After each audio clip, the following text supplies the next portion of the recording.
Halo, selamat pagi anak-anak semuanya yang terkasih dalam Tuhan Yesus. Hari ini kita akan belajar di materi tema 5 subtema 1 Bahasa Indonesia. Kita akan mempelajari dan tujuan pembelajaran kita ada 4 hari ini.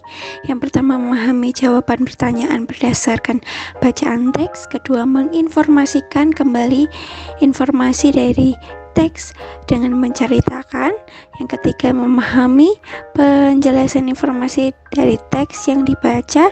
Dan yang terakhir adalah mempresentasikan informasi dalam bentuk peta pikiran. Ya, anak-anak dapat menyimak ya dan buka bukunya di halaman 71 ya. Di halaman 71 anak-anak bisa buka ya. Pertama kita akan belajar menjawab pertanyaan berdasarkan bacaan. Kita tentu pernah membaca atau menyimak suatu cerita. Kemampuan kita dalam memahami isi bacaan dapat dilakukan dengan menjawab pertanyaan. Untuk dapat menjawab pertanyaan dengan tepat, kita perlu memahami isi bacaan dengan cara menemukan semua informasi penting yang ada di dalamnya. Informasi merupakan sekumpulan data atau fakta yang diolah sehingga memiliki arti dan dapat dipahami oleh pembaca. Semua informasi penting dapat kita peroleh jika kita telah menemukan kata kunci. Kata kunci adalah kata atau istilah yang merupakan inti dari bacaan. Semua informasi penting yang kita temukan sangat bermanfaat untuk menjawab pertanyaan yang diajukan. Suatu pertanyaan biasanya mengandung kata tanya seperti berikut ya. Yang pertama, apa, siapa, di mana, kapan, mengapa, dan bagaimana. Kata tanya apa untuk menanyakan benda atau peristiwa. Kata tanya siapa untuk menanyakan tokoh dalam cerita tersebut. Dan kata tanya di mana untuk menanyakan tempat terjadinya suatu cerita. Dan untuk kapan, kata tanya kapan untuk menanyakan waktu terjadinya peristiwa. Lalu untuk kata tanya mengapa untuk menanyakan alasan atau sebabnya cerita itu terjadi. Dan bagaimana, kata tanya bagaimana untuk menanyakan cara, proses, atau tahapan. Biasanya jawaban dari pertanyaan bisa tersurat atau tersirat di dalam teks. Jawaban tersurat berarti jawaban tertulis jelas pada kalimat-kalimat dalam teks. Sedangkan jawaban tersirat berarti jawaban harus disimpulkan dulu berdasarkan informasi dalam teks. Nah, anak-anak perhatikan juga nih, ada bacaan ya. Ini contoh bacaan di mana kita akan melakukan identifikasi tentang jawaban berdasarkan bacaan. Nah, ada judul bacaan nih, yaitu Hayam Wuruk. Di buku pulpen kalian juga ada di halaman 72. Hayam Wuruk merupakan raja keempat kerajaan Majapahit. Setelah Hayam Wuruk menjadi raja, kerajaan Majapahit mencapai puncak kejayaannya. Hubungan persahabatan dengan kerajaan-kerajaan tetangga berjalan baik. Hal ini dikarenakan sikap bijaksana dan perhatian oleh raja kepada rakyatnya. Untuk meningkatkan hasil pertanian rakyat yang tinggal di daerah pedalaman, Hayam Wuruk memerintahkan pembuatan bendungan tanggul dan saluran air untuk irigasi. Selain menjadi kerajaan maritim, Majapahit juga menjadi kerajaan agraris. Artinya sebagian besar rakyat hidup dengan bertani dan bercocok tanam. Nah, anak-anak, kita lihat di poin yang kedua. Setelah membaca bacaan di teks di atas, jawablah pertanyaan-pertanyaan berikut. Nah, siapa nama raja keempat kerajaan Majapahit? Di dalam teks itu ada ya. Hayam Wuruk merupakan raja keempat kerajaan Majapahit. Jadi jawaban untuk poin A itu adalah Raja Hayam Wuruk ya. Yang B, kapan kerajaan Majapahit mencapai ke puncak kejayaannya? Ya, setelah Hayam Wuruk menjadi raja, kerajaan Majapahit mencapai puncak kejayaannya. Itu dijelaskan di kalimat kedua ya, di teks bacaan ya. Untuk yang C, bagaimana sikap Hayam Wuruk kepada rakyatnya? Ya, oke, kita cari sikap Hayam Wuruk terhadap rakyatnya. Nih, ada nih. Hal ini dikarenakan sikap bijaksana dan perhatian oleh raja kepada rakyatnya. Jadi Hayam Wuruk itu bersikap bijaksana, perhatian, mementingkan kepentingan rakyatnya. Lalu yang D, apa yang dilakukan Hayam Wuruk untuk meningkatkan hasil pertanian rakyat yang tinggal di daerah pedalaman? Nah, tadi diceritakan untuk meningkatkan hasil pertanian rakyat yang tinggal di daerah pedalaman, Hayam Wuruk memerintahkan pembuatan bendungan, tanggul, dan saluran air untuk irigasi. Nah itu ya. Dan yang E, pada masa kejayaannya, Majapahit menjadi kerajaan argaris. Apa yang dimaksud dengan kerajaan argaris? Nah, di sini jelaskan di teks juga. Majapahit juga menjadi kerajaan argaris, artinya sebagian besar rakyat hidup dengan bertani atau bercocok tanam. Dan poin yang ketiga, kita menceritakan tentang Raja Hayam Wuruk sesuai dengan pemahaman kita di depan kelas dan ceritakan dengan percaya diri. Ya, misalnya, jadi cerita Hayam Wuruk ini bahwa dia adalah raja keempat dari Majapahit yang punya sikap bijaksana dan perhatian terhadap rakyatnya, dan menjadikan kerajaan Majapahit mencapai puncak kejayaannya. Bahkan tidak hanya itu, Hayam Wuruk juga mementingkan untuk rakyat yang tinggal di daerah pedalaman, sehingga untuk itu Hayam Wuruk memerintahkan untuk pembuatan bendungan, tanggul, dan saluran air, sehingga semua rakyat Majapahit dapat hidup dengan damai sejahtera. Sehingga Majapahit juga menjadi kerajaan maritim dan argaris, yaitu sebagian besar rakyatnya hidup dengan bertani dan bercocok tanam. Seperti itu kalau kita menceritakan kembali suatu teks anak-anak. Oke, kita lanjut. Anak-anak bisa buka ya di halaman 80. Kita akan menyampaikan jawaban dan menceritakan kembali isi teks. Ayo ingat, untuk menjawab pertanyaan yang tepat, kita terlebih dahulu perlu membaca dan memahami isi bacaan dengan baik. Semua informasi penting tersebut dapat kita temukan dengan menjawab pertanyaan-pertanyaan yang diajukan. Salah satu cara membaca yang baik adalah dengan membaca dalam hati dan tidak bersuara. Dengan membaca dalam hati, kita akan lebih cermat mencari hal-hal penting dalam teks tersebut serta menjawab pertanyaan yang diberikan. Setelah membaca dengan baik, kita diharapkan dapat menjawab pertanyaan-pertanyaan yang diberikan. Lalu kita dapat menceritakan kembali isi teks. Caranya adalah dengan merangkai kembali jawaban-jawaban yang kita tulis menggunakan bahasa yang baik dan runtun. Jika kita menceritakan kembali dalam bentuk lisan, kita sebaiknya menceritakan dengan lafal dan intonasi yang jelas. Dengan demikian, informasi yang kamu sampaikan dapat dipahami baik oleh pendengar. Nah, ini nanti menjadi tugas anak-anak ya, untuk menceritakan kembali isi teks. Nah, tugasnya nanti ada di worksheet ya. Nah, tugasnya tuh ada di halaman 81, tapi nanti Bu Fani akan berikan worksheet buat teman-teman. Dan teman-teman harus menceritakan kembali isi teks, yaitu Raja Mula Warman yang dermawan. Di sana ada perintahnya, ada beberapa yang harus teman-teman lakukan ya, gitu. Oke, kita lanjut lagi ya.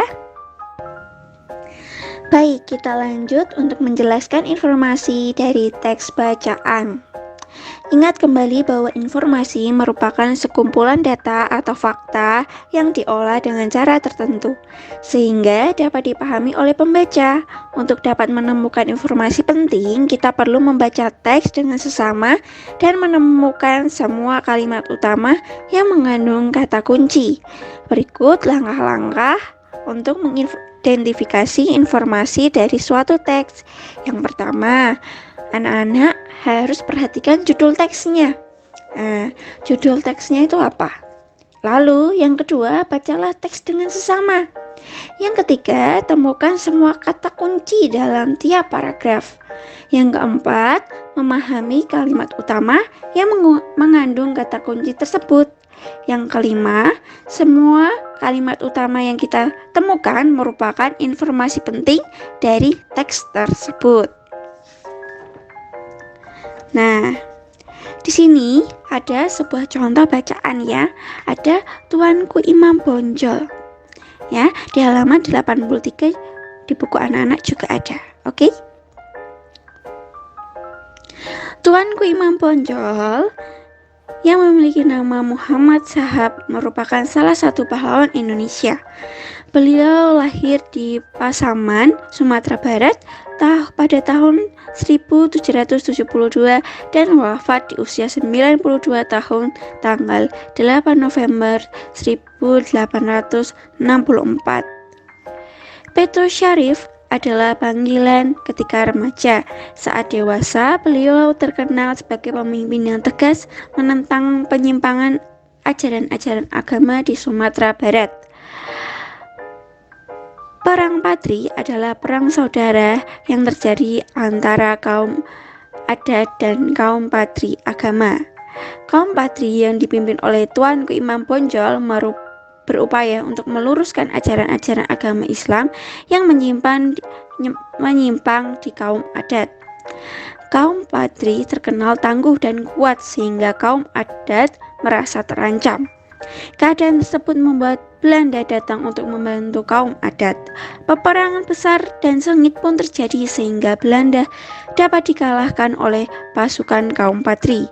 Pihak Belanda kemudian terpaksa mengadakan perjanjian damai dengan kaum Patri pada tahun 1824. Perjanjian itu dikenal dengan nama Perjanjian Masang. Perjanjian Masang tidak bertahan lama karena Belanda kemudian melanggar sendiri perjanjian tersebut. Kaum adat sadar bahwa peperangan terjadi berasal dari politik adu domba Belanda. Kaum adat dan kaum Patri akhirnya bersatu melawan Belanda. Namun Belanda mendatangkan ribuan pasukan untuk mengepung benteng Bonjol. Benteng tersebut akhirnya berhasil ditaklukkan pada 16 Agustus 1837 oleh Belanda. Tuanku Imam Bonjol berhasil menyelamatkan diri, tetapi akhirnya tertangkap kembali. Imam Bonjol kemudian diasingkan ke beberapa wilayah di Indonesia. Beliau wafat di tempat pengasingan terakhir, yaitu Lontan, Manado. Nah, anak-anak, tuliskan informasi penting yang terdapat pada paragraf dalam teks. Nah, informasi pentingnya apa nih? Bahwa Tuanku Imam Bonjol ini adalah pahlawan yang terkenal sebagai pemimpin yang tegas menantang penyimpangan ajaran-ajaran agama di Sumatera Barat. Tuanku Imam Bonjol adalah pemimpin kaum Patri yang berupaya meluruskan ajaran-ajaran agama Islam yang menyimpang di kaum adat. Nah,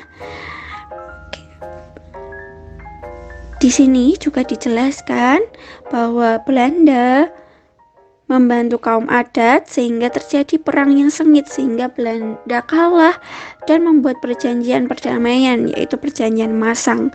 Tapi perjanjian Masang tidak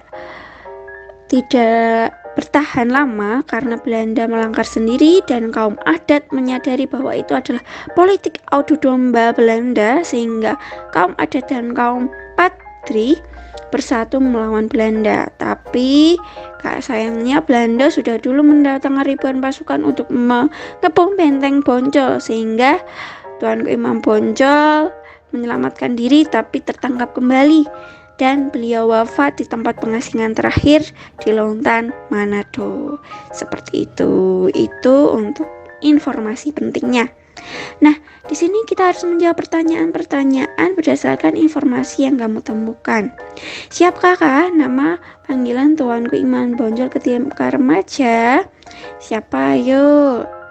Ayo, Petrus Syarif adalah panggilan ketika Tuanku Imam Bonjol masih remaja.